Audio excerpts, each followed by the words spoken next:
اسی حوالے سے ایک حضرت سیدنا امام التابعین سعید بن مسیب رضی اللہ تعالیٰ عنہ ایک حکایت بیان فرماتے ہیں کہ حکیم لقمان جن کا ذکر قرآن مجید میں بھی ہے اور جنہوں نے اپنے بیٹے کو بڑی پیاری نصیحتیں اور وصیتیں فرمائی ہیں، وہ فرماتے ہیں کہ اپنے بیٹے سے ایک مرتبہ حکیم لقمان نے یہ کہا کہ بیٹا، جو بھی مصیبت آتی ہے اس میں بھلائی اور خیر ہوتا ہے۔ کسی بھی مصیبت کو اپنے لیے پریشانی کا سبب نہ بنایا کرو، جو بھی مصیبت آتی ہے اس میں بھلائی اور خیر ہوتا ہے۔ بیٹے نے کہا کہ یہ بات تو میں نے آپ کی سن لی اور سمجھ میں بھی آ گئی، لیکن یقین کیسے حاصل ہو کہ کسی بھی مصیبت میں ہمارے لیے بھلائی اور خیر جو ہے اس میں شامل ہوتی ہے۔ تو آپ نے فرمایا اچھا، اب اس پر یقین حاصل کرنے کے لیے حضرت حکیم لقمان نے اور ان کے صاحبزادے نے سفر اختیار کیا۔ سفر میں نکلے، سفر جو ہے وہ طویل ہوتا چلا گیا۔ ارادہ یہ کیا کہ اس وقت کے جو نبی تھے ان سے جا کر کے اس کا یقین حاصل کریں گے، ان کی خدمت میں جائیں گے۔ تو سفر کرتے کرتے، خچروں کے اوپر پہلے سفر ہوتا تھا، سفر کرتے کرتے ایک ویران جنگل کے اندر پہنچ گئے، اور وہاں عالم یہ ہوا، گرمی کے دن تھے، کہ جو سواری کے جانور تھے یا خچر تھے وہ بھی پیاس کے مارے ان کی زبان بھی حلق سے باہر لٹکنے لگی۔ تو دونوں اس کے اوپر سے اتر گئے اور پیدل پیدل چلنا شروع کر دیا۔ ابھی چل رہے تھے تو حضرت حکیم لقمان نے دیکھا کہ دور کہیں انہیں کوئی دھواں سا اٹھتا ہوا نظر آ رہا ہے۔ تو انہوں نے گمان کیا کہ یقیناً وہاں کوئی بستی ہوگی، لوگ ہوں گے جس کی وجہ سے یہ دھواں اٹھتا ہوا نظر آ رہا ہے۔ تو آپ نے اپنی سمت اس طرف کر لی کہ اس آبادی کی طرف چلتے ہیں، کھانا پینا ختم ہو گیا، جانور بھی پیاسے ہیں، خود بھی بھوکے بھی ہیں، پیاسے بھی ہیں۔ بیٹا جو ہے وہ پریشانی میں باپ سے یہ کہتا ہے کہ اگر ہمیں یہاں اس وقت کوئی مدد نہ ملی تو ہم تو یہیں پر ہی بھوک اور پیاس کی وجہ سے مر جائیں گے اور ہمارے جانور بھی مر جائیں گے۔ آپ نے اپنا جملہ دوبارہ دہرایا کہ بیٹا، ہر مصیبت کے اندر کوئی بھلائی اور خیر ہوتا ہے۔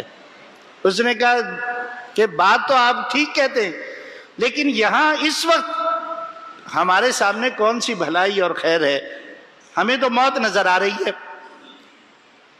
ابھی تھوڑا آگے چل رہے تھے تو چلتے چلتے حضرت حکیم لقمان کے بیٹے کے پاؤں میں کوئی ہڈی چبھی، اور وہ اتنی سخت تھی اور اتنی اندر گئی کہ وہ تلوے میں سے گھسی اور اوپر پاؤں کے اندر ظاہر ہو گئی، یعنی پورے پاؤں میں۔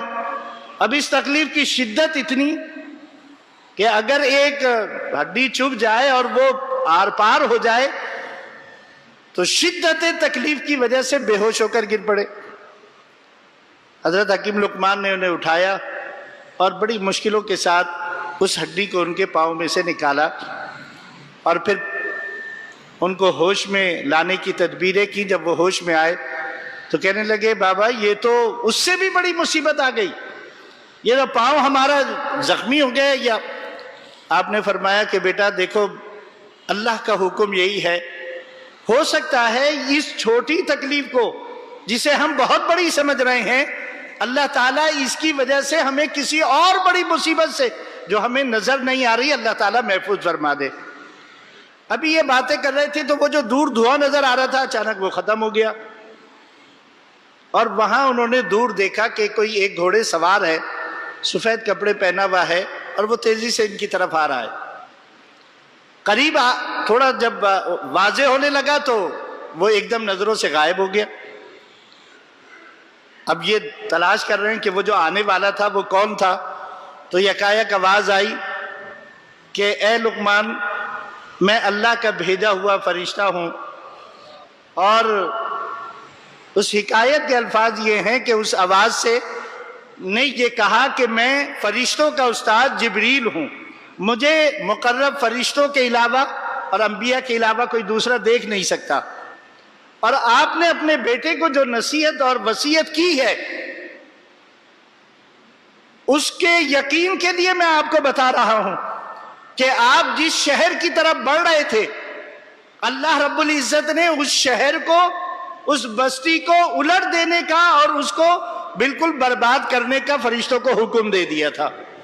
اللہ تعالیٰ نے اس سے آپ کو بچانے کے لیے آپ کے بیٹے کو اس آزمائش میں مبتلا کر دیا۔ اس کے پاؤں میں یہ ہڈی چبھ گئی، آپ سفر سے رک گئے، اور اگر آپ کرتے رہتے سفر تو آپ وہاں پہنچ جاتے، اور پھر اگر وہاں پہنچ جاتے تو اس بستی والوں کے ساتھ آپ کو بھی اس مصیبت کا سامنا کرنا پڑتا۔ تو پتہ کیا چلا کہ ہم لوگ جو نظر آنے والی ہمارے لیے مصیبت اور پریشانی ہوتی ہے ہم اسے بہت بڑی سمجھتے ہیں، اور اس کے لیے واویلا کرنا شروع کر دیتے ہیں، شکوہ اور شکایت شروع کر دیتے ہیں، حالانکہ اللہ رب العزت کا یہ فرمان ہے کہ میں اپنے بندوں سے اس کے ماں باپ سے بھی زیادہ محبت کرتا ہوں۔ آپ اپنی اولاد آپ کے سامنے ہوتی ہے، آپ مجھے بتائیے کوئی تکلیف دہ چیز آپ خود اپنی اولاد کے ہاتھ میں کبھی دینا پسند کرتے ہیں؟ کوئی تکلیف دہ چیز کے پاس جانا اس کا پسند کرتے ہیں؟ اللہ رب العزت کیسے پسند کرے گا؟ ہمارا ایمان کمزور ہوتا ہے، ہمارے ایمان میں وہ پختگی نہیں ہے۔ اللہ تعالیٰ چھوٹی چھوٹی تکلیفوں کے ذریعے، چھوٹی چھوٹی بیماریوں کے ذریعے، چھوٹی چھوٹی بلاؤں کے ذریعے ہمیں بڑی مصیبتوں سے محفوظ فرما دیتا ہے، لیکن فرق یہ ہے کہ ہمیں وہ بڑی مصیبت نظر نہیں آ رہی ہوتی، اس لیے ہم اسی چھوٹی مصیبت کو اپنے لیے بڑی مصیبت سمجھنا شروع کر دیتے ہیں، پھر واویلا کرنا شروع کر دیتے ہیں۔ حالانکہ اللہ رب العزت نے ارشاد فرمایا کہ ان اللہ مع الصابرین، اللہ تعالیٰ صبر کرنے والوں کے ساتھ ہے۔ نبی کریم صلی اللہ علیہ وسلم نے کیا ارشاد فرمایا؟ آپ صلی اللہ علیہ وسلم نے ارشاد فرمایا کہ ایک مسلمان کو اگر کانٹا بھی چبھتا ہے تو وہ بھی اس کے گناہوں کا کفارہ بن جاتا ہے۔ تو ایک مسلمان کو اگر کوئی بیماری آئے، اگر کوئی مصیبت آئے، پہلی بات تو یہ ذہن میں رکھیں کہ بیماری اللہ کی غصے اور غضب کی نشانی نہیں ہے، اللہ کی رحمت کی نشانی ہے۔ اگر غصے اور غضب کی نشانی ہوتی، کتنے انبیاء کرام علیہ السلام کو تکالیفیں آئیں، وہ اللہ کے غصے اور غضب کا شکار نہیں ہوئے، وہ اللہ کی رحمت میں تھے۔ ہمارے ابا جی علیہ الرحمہ بچپن سے ہم کو یہ بتایا کرتے تھے کہ بیٹا اللہ تعالیٰ جس سے محبت کرتا ہے اس پر مصیبتیں نازل کرتا ہے، اس کو بیماریوں میں مبتلا کرتا ہے۔ جب ہم بیمار ہوا کرتے تھے جا کر کے کہتے تھے بیٹا اس کی وجہ سے تو اللہ تمہارے گناہوں کو ختم کر رہا ہے، اس کی وجہ سے تو اللہ تمہاری تکلیفیں دور کر رہا ہے۔ تو جو ہمارے جیسے گناہ گار ہوتے ہیں ان کے گناہ کم ہوتے ہیں، جو نیک ہوتے ہیں اللہ اس کے سبب سے ان کے درجات بلند کرتا ہے۔